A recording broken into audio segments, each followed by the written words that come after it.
Hey everyone, welcome to another episode of Five on Friday. This week we've got Chief Costas back from Cornwall, which is awesome. He's feeling invigorated and ready to go. And Kate has been closing deals with the West Coast of the US, so ready to have a break, let's say, Kate. But great to have you both as always. This week we've got Ellen from Mailtastic with us. So Ellen, welcome. Thanks for coming on board. Can you tell us a little bit more about yourself, who you sell to, and a little bit more about the product? Yeah, so I'm Ellen. I've just recently graduated and I've just got into a role of an SDR working for Mailtastic. So I've literally been like 3-4 weeks in this role, and so I'm learning a lot very quickly and also working from home doing it as well.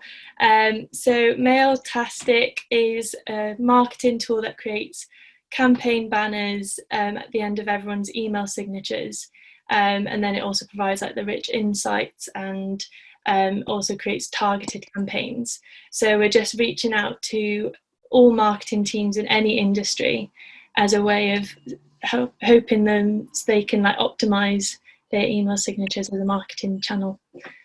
Is essentially what it is. Awesome. Brilliant. Well, look, firstly, congrats on getting that role, particularly so fresh out of uni, which is awesome, and in lockdown and everything. Now, what's the biggest area that you really like to focus on at the moment? Is it writing emails? Is it sort of cold calls? Can you tell us a little bit more about how we can help you? I think cold calling is the one that like scares me the most.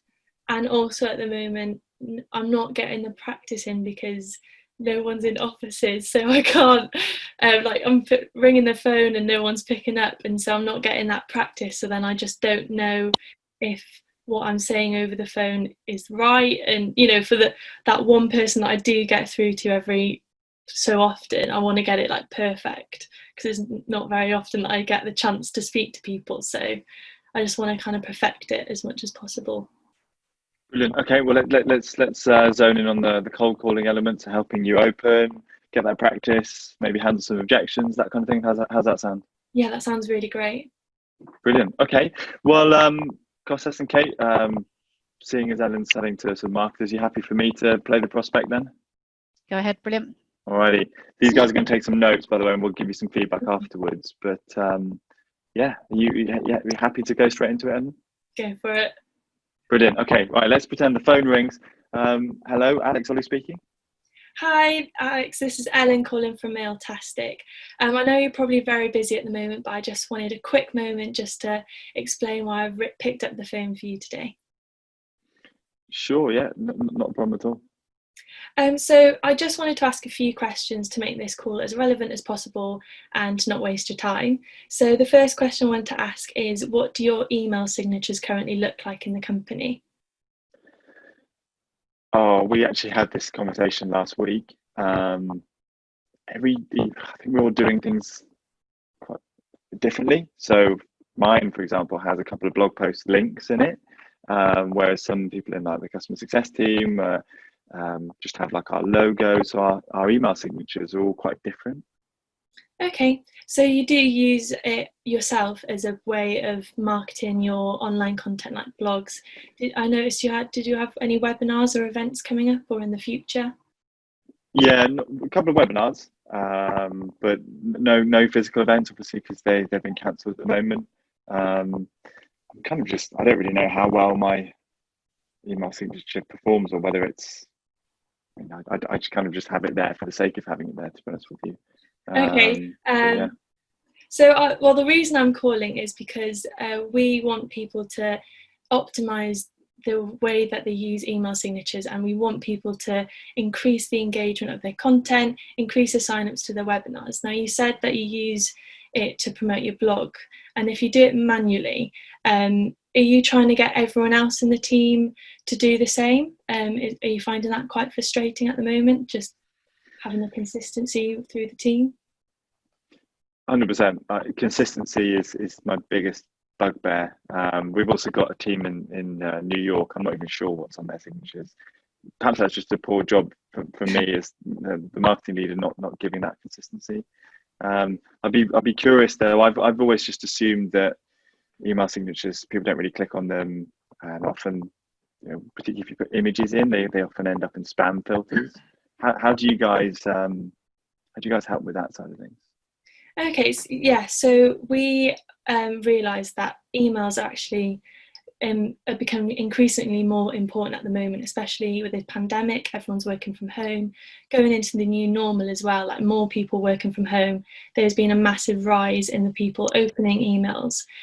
So we've realised this, and we've also realised the frustrations that marketers are having of, having consistency in the messaging in email signatures. So that's why we've created this tool which enables you in just a couple of clicks to automatically update everyone's email signatures in the company, even the email signatures in like past emails that have already been sent out. So, and then if you had an updated webinar, like a new webinar, then they'd all be like updated again. So it's always updated and fresh for you guys. And like we just noticed those frustrations, and that's why we wanted to make an easy tool that's easy to use. Okay. How I mean, that sounds like quite a lot of work to actually roll out and get it up and running. Like, is it going to drain a lot of our IT time? No, because we have made it sure that it integrates very easily with what you're already doing, like with the emails, software that you already use, the CRM software, all your software, because it is a channel that you already have, and so we wanted something that could fit very easily into it, so it doesn't take a lot of time for you guys. And I wanted to say as well that the tool enables you to have those insights that you probably wouldn't get manually, so you can see how exactly your campaigns are doing. You can have those real-time notifications, and you can see who's clicking, who's made impressions, so you can also generate leads and calculate ROI from them as well. How would that work? Because we use everything within HubSpot, so we have HubSpot sales, HubSpot sequences. Is that something that you guys currently integrate with? Yeah, I think I'm not entirely sure the whole list of things that we can integrate with. So don't quote me on that, but I think that we should be able to integrate with HubSpot. Yes. Okay. And look, I'm not going to lie, I'm just slightly skeptical at the moment. You mentioned, obviously, from the sounds of things, there's going to be a banner at the bottom of everyone's email. We can put imagery and copy into that. But what's that actually generating for your customers at the moment in terms of uplift and ROI? Do you have any information on that? Yeah, so I don't have exact figures, but our clients have seen a massive increase in the sign-ups for their webinars and the blog content, the engagement. It has been a massive increase for them. But another part of our tool that I wanted to explain to you was that you can create targeted marketing campaigns. So you said that you have different departments in the company that have different email signatures. And so you could create it sender-based so that different departments have different messages that come across. So if the marketing team were the main ones that were reaching out to customers to promote your events, and then the other teams just wanted to have brand consistency and just about the services, you could have that. And you can also create targeted campaigns recipient-based. So if you offer services to different industries, you could give different messages out to them. Okay, I think that makes sense. As I said to you before, that one of the biggest things, the reasons why we haven't put images in the footers of our emails recently is because previously we found that they would increase the risk of emails going to spam, particularly for cold emails. I'm less worried about customer success and sales who are already having communications. But have you guys got anything in place that eliminates that problem at all? All of our clients have not had any problem with emails going into spam folders. That has not been a problem so far.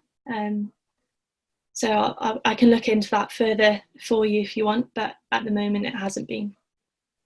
Okay, all right, brilliant. Well, it sounds pretty interesting. Do you want to send me over some information on this? Yeah, that would be great. Or if you would rather see a demonstration to have it just a more clear view of what exactly the tool can do for you guys, I would like to put that in for you. Yeah, look, first, I think I'd like to take a look at some. You mentioned you said be able to send over some stats. I'd like to take a look at that list of like the HubSpot integration side of things, because I'll be honest with you, if we can't integrate with that, then I'm not sure it's going to be a good use of either of our time. So if you wouldn't mind sending those two pieces over, that'd be really, really useful.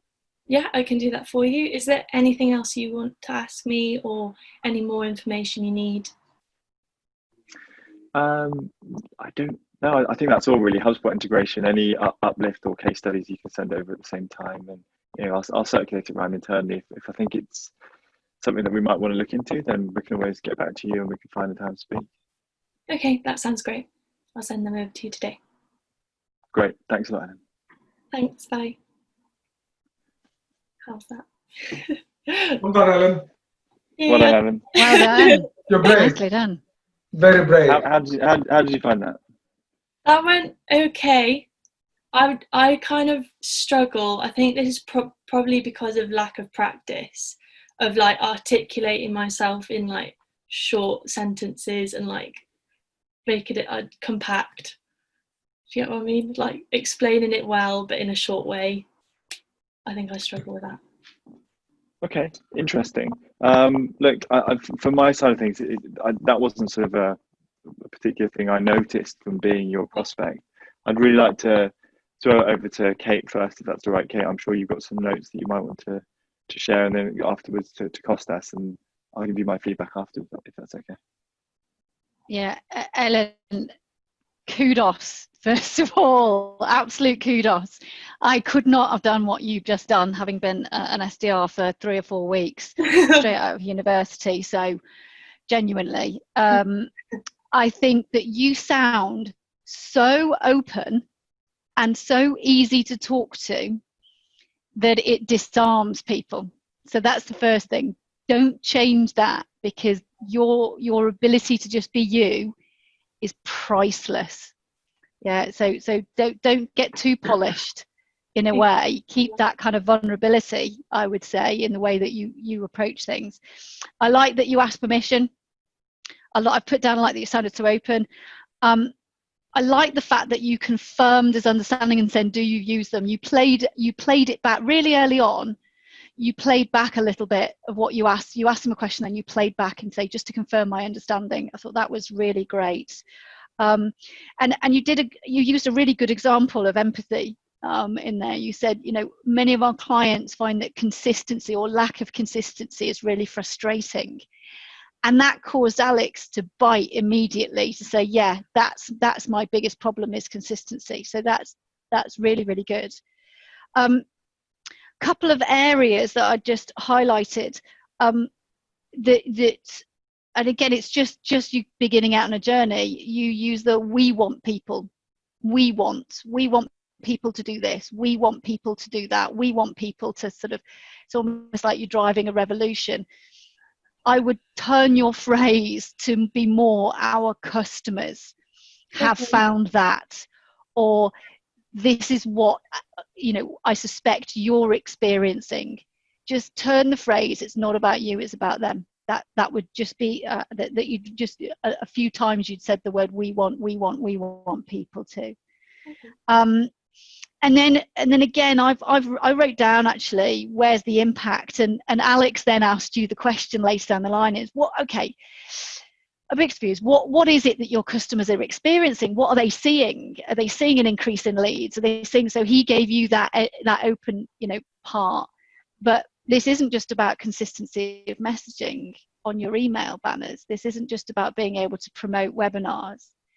This is about the top challenges that marketing leaders are facing, which is, it's challenging to get leads. It's challenging to get in front of people. You want to increase those leads and have the quality of those inbound leads coming in. You're not using that one medium in the right way, and that's getting your brand right in front of people. Get to the buying persona. What are the most important things to that buying persona, and lead with that impact, and that will be really, really strong, because then they'll trigger with that's exactly what's on my board report, or my report that I have to put into sales to justify what marketing are doing at the moment. So that's really really important. So get that persona down pat. When would you bring that in?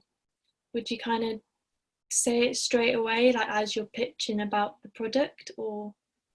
Yeah, I'd probably lead with it before the product. You know, the people I talk to on a daily basis are telling me that in today's times, it's more challenging to get leads. It's more challenging to get in front of people. It is more difficult because there are so many mediums, and what they've found is X, Y, and Z.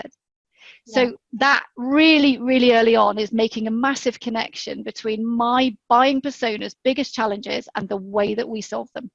Okay. And if you lead with that really early on, then you can go with, you know, and by not having a consistent messaging in your email signatures, you're A, missing out on that massive marketing opportunity, and B, it's actually could potentially be having a damage to your brand as you're putting it out there, while people are putting that I'm, you know, chief kitchen officer just for a laugh, for example. So if you lead with that, you can find that story will open up a much more trigger in people's minds, and then you can link to their consistency is frustrating.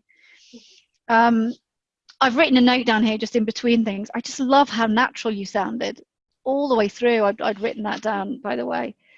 The final bit of feedback is just to avoid saying too much and over featuring it. Yeah. Got to a really nice bit, and then you went, and it's like you thought, oh God, I've got another feature that's a killer feature, I must get that in. And you used the phrase, another part of the platform I wanted to talk about. Now, you sounded brilliantly enthusiastic, so I loved it in one way. But on the other hand, again, this is, you know, don't try and feel you've got to get everything out. If you were just honing in on that one bit that Alex said about consistency being frustrating, then that would have been fine. And just make sure that you've got that aspect. Because two final things. Sorry, go on. I struggle with that because the tool can do kind of so much, and I think the main thing I've struggled with is, like, with cold calling, is I've watched quite a few like sales boot camps, and you know, it's go in with a problem you're solving, but there's so many problems that this Mailtastic solves, and so it's quite hard to just go in straight. But I guess, like, saying like those three like main things that you said about marketers, you know, generating leads, that's to go in. But yeah, I think that's why I kind of struggled and want to get every point across, because there's so much it can do. But I guess keep it simple. Just flip it. You said another point of the platform I wanted to talk about, and then you went on to talk about it. Then you asked, is that a challenge you're facing? Just flip it around a bit and ask a question around that problem area, and then introduce it, because then you're not saying another part of the platform I want to talk about. It sounds like this might be something that could really solve that challenge for you, and that's a very different way round and a very different pull from it. Two final pieces for me. I'm sorry I'm hogging all this time, but it was just golden all this, so I'm going to hog it. Is that I cannot imagine that spam question isn't going to come up again and again and again. Practice your response to that spam question. Okay. Is it going to go in my spam filters? Have you ever had anything that have a really honed response to that? Because that was a concern that Alex repeatedly asked. And the second bit, when he said, send me something, if you can't get him to agree to the alternative meeting, and by the way, I loved that you handled that objection in the first instance by saying, better still, why don't we have a demo? So well played. Right. But if he won't bite, then at least say, how about I call you back in 2 days to get that feedback from that information, and whether it did tick the right boxes for HubSpot. That I would just follow up on rather than leaving it open-ended. And I'm done. Did all that make sense? Yeah, a lot of sense. Thank you so much for that. Well, I agree with what Kate said. People tend to think that cold calling is to sell things, but cold calling is to actually have a conversation. I mean, that should be the objective, to have a conversation. And as you were pitching, Alex, I kept thinking, will I have a conversation with Ellen if she was to call me? I would, because you're very articulate, you're natural, and you're not very pushy. And all this was very good. And I think that Kate gave some great advice. I'm not going to elaborate on that. I just want you to tell me when you said cold calling scares me. That's a very specific word there, scares me. What do you mean? I think it's just the scary thought of not knowing what they're going to be like. And, you know, I think most people would have a nice, normal conversation with you, but some people can just be like, no, and it's, I'm not sure how to deal with those people yet. You know, I can deal with nice people at the moment that want to have a conversation. And so I don't know how I would keep them engaged from the get-go if they were just going to be like, oh yeah, okay, you have like 30 seconds, go. And I'm like, oh. I think it's just like the unknown. To be honest, you know what you said, it's exactly, yeah, it's control, scared because you do not know how things are going to pan out, right? And the first thing my advice would be, if I was working with you, I would try to make that scares me, cold calling scares me, to cold calling excites me. There's a bit of scared there, like you're still scared, but it excites you more. And to do that, you need to be able to control as much as you can the conversation. You can't control the response, but you should be able to control. And I would work in that process. There will be people that will say, no, that's fine, you move on. But by applying a process to, no matter if someone is nice or it's not nice, but you're applying the process, you just train yourself and you manage to actually get through the not nice people and focus on the nice people. So what I thought it was obvious is that you need to work on your process. And your process starts by literally, you said that your product may solve many problems. Choose the top 2 main problems that people have. Now, if you call 10 people and only 2 people have those problems, then you can have a conversation with these 2. You control that conversation because the starting point is something you control. You know the problems, then you need to move on to a couple of questions, not too many questions to start with, to accentuate that problem, to figure out if there's a problem, a real problem that people are willing to invest money, time to make it better. And then you move on to the arranging a demo, whatever. That, I think, is what you're liking. The clarity on the problems, 2, 3, no more than that. And then all you do, you just do your job. You go through the thousands of people that you have in your database, and you just do not care about the not nice, not here problem. You're only trying to have a conversation with 3, 4, 5 individuals that resonates with them.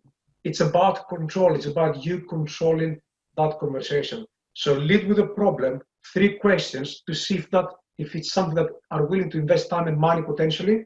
And then if you do that, no matter who you're speaking with, you either declare people in a conversation or people out of the conversation. The more you do that, the more you control it. So in a month's time, you will have 10, 15, 20 conversations, but your process will be really, really strong. Because obviously you're too young, but back in the day, there was a film. It was The Karate Kid. So it's just wax on, wax off. Someone was just, trying to teach someone karate, and they asked him to do 2 moves, just 2 moves. Wouldn't explain anything. But when the time came and that person was fighting someone else, that process was so ingrained in him that he beat the other individual by just practicing 2 moves. To start with, don't overcomplicate things. Trying to have a conversation with people that potentially see that problem that you're solving as a problem worth solving for themselves. Okay. Thank you. I think what Costas and Kate have both said is gold, by the way. I think just to add on to what Costas was saying there specifically, when you're calling someone, and this is my biggest thing when calling, is you have to be able to articulate the reason why you're calling them. Okay, and I always, with my team, I always say, hi Alex, the reason why I'm calling is because, right? And if you can get that into one of your earliest statements when you're calling people, and you practice that and you do it by persona, because you won't be calling that many, you're not going to be calling like 30 different types of personas, are you? You've probably got 2 or 3. And identify the problems, as Costas mentioned, 1 or 2 per personas that you really solve. And when you're dialing, you can make that statement. The reason I'm calling is because I'm calling B2B SaaS founders based in the UK who are struggling to generate leads through their own digital channels. and having consistency through their email subject lines. That's just a really bad example, but you're speaking to your audience straight from the get-go, and then ask the question, does that resonate with you at all? Right? And so if you have that right at the beginning and you are starting with the problem, you articulate it can really help you, and it can help you find the rhythm you need at the beginning of the call. With that, like, would you go with the more like big general problems of generating leads, or would you go with the question of email signatures, so then I could ask the specific problem? Would you go more general? The first one, 100%. You can all see us nodding like okay. all of us nodding. Yeah. Don't like. We sell direct mail and gifting, right? We don't sort of say, so there's a specific problem with that physical channel. It's like we help businesses, we help B2B marketers who are struggling to generate pipeline and drive attendance for their online events, right? You get to the product way later, but you've got to start with the problem. So I think if you can nail that down now, that's the main thing I would articulate, because what you did with me is you actually said, I'd like to start with a few questions, right? And I think I was quite generous to you, but I don't feel like the problem was really understood at the beginning. So get there first, and actually allows your prospect to open up a lot more. But it's about that control, Alex. If you know two problems that you solve, then you can work out the questions, you can work out what features or what benefits of your product help, you can have case studies. Initially, you just want those individuals to talk to those people, not trying to figure out what may be the problem for everyone. And then you just lose control. It's about you becoming more confident in what you're selling and how you sell. Yeah, that sounds really great. Yeah. So work with your sales leaders, perhaps your marketing team as well. But really importantly, one thing a lot of sales reps don't do is they don't go back to the customer success team and ask them, those customers that you recently brought on board, what problems were they trying to solve with our product? Because it's probably changed in the past 3 months, by the way. Right. Okay. Speak to your customer success team. So we've just signed 20 deals at Mailtastic. What were the triggers? What were the problems they're really solving right now? And you'll start to notice patterns. You can actually take it from your existing customer base, put that into your pitch. That's one of the best thing. And then also you'll start to learn how those customers are using you. So that when you have those objections, this recent customer, similar space, similar kind of persona to you, they solve that problem, and you use that tailored social proof. So I think you should, as someone who's new to this, sit down with customer success, or whatever you call it, account management, learn about your customers, because it really helps you articulate and tell a story rather than listen to respond. You want to actively listen and then get to know your customer base. So I think that's my main advice for you. Have that open and the reason why you're getting in touch, but spend some time understanding your customers and how they really use it and the problems they solve, and that should help you too. That's really helpful, thank you. Go and do that. Yeah. Okay. But I think that's everything for me. I think you did a fantastic job. You're a very warm person, very likable. Like, you sound really good on the phone. I think your feedback and criticism to yourself was quite harsh. I think you don't over articulate and kind of go off on a tangent. I think the more you understand your customers and the problems you solve, the easier it will get for you. I think you'll do really well. Thank you. Awesome. So look, I think that's brought us to the end of it, really. So Ellen, have you got what you wanted from us? Yeah, everything. Yeah, it was really helpful. Thank you. Yeah, great. Well, look, really appreciate you coming on. I hope you've enjoyed this, and hope you've got short notice. And such short notice as well. I'm gonna leave with one final statement. Despite not giving you the meeting, this is actually a very real problem for me and my company. So if you can find out about that HubSpot issue, ping me an email. I'll happily jump on a call and actually get under the hood and see what's actually going. So in all seriousness, if you can find that out, and please do ping me an email. I think you've got my email. I'd really like to investigate that, because it is a real problem for me. Will do. Nailed it, Ellen. Well done. Good stuff. Look, Nicely done. Thanks a lot for joining us. For everyone who's watching, this has been another episode of 5 on Friday. We'll see you next week. See ya.